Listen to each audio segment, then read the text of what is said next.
Parliament ఎన్నికల్లో భాగంగా Bhajapa Malkajgiri MP అభ్యర్థి ఈటెల రాజేందర్ గుండ్లపోచంపల్లి మున్సిపాలిటీ పరిధిలో పర్యటించారు. మంగళవారం మైసమ్మగూడలో ఏర్పాటు చేసిన చాయ్పై చర్చ కార్యక్రమంలో ఈటెల పాల్గొన్నారు. ఈ సందర్భంగా ఎంపీ అభ్యర్థి ఈటెల రాజేందర్ మాట్లాడుతూ పార్లమెంట్ ఎన్నికల్లో భారతీయ జనతా పార్టీకి మద్దతుగా ప్రజలందరూ ఓటు వేయాలని కోరారు. ఈ కార్యక్రమంలో జిల్లా అధ్యక్షుడు విక్రమ్ రెడ్డి, అసెంబ్లీ కన్వీనర్ అమర మోహన్ రెడ్డి, నాయకులు నందారెడ్డి, నరసింహారెడ్డి, మున్సిపల్ అధ్యక్షుడు ఉషిగారి శ్రీనివాస్ తదితరులు పాల్గొన్నారు.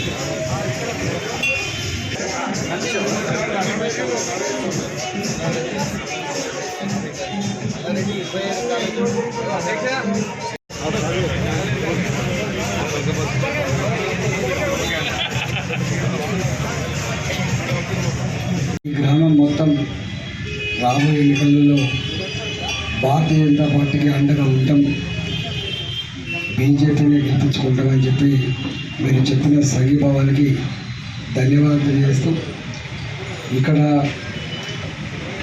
ఈ గ్రామమే కాకుండా పక్కపొంటి ఉన్నటువంటి ఎన్ని కాలనీలు కానీ అదే గ్రామాలకు కానీ కొంత విస్తరించి ఈ నెల 15 రోజులు పూర్తి స్థాయిలో ఎన్నికల కార్యక్రమాలు నిమగ్నం కావాలని చెప్పి కోరుకుంటూ, పార్టీని కాపాడుతున్నటువంటి, పార్టీ కోసం పనిచేసినటువంటి కార్యకర్తలకు శుభాకాంక్షలు తెలియజేస్తూ సెలవు.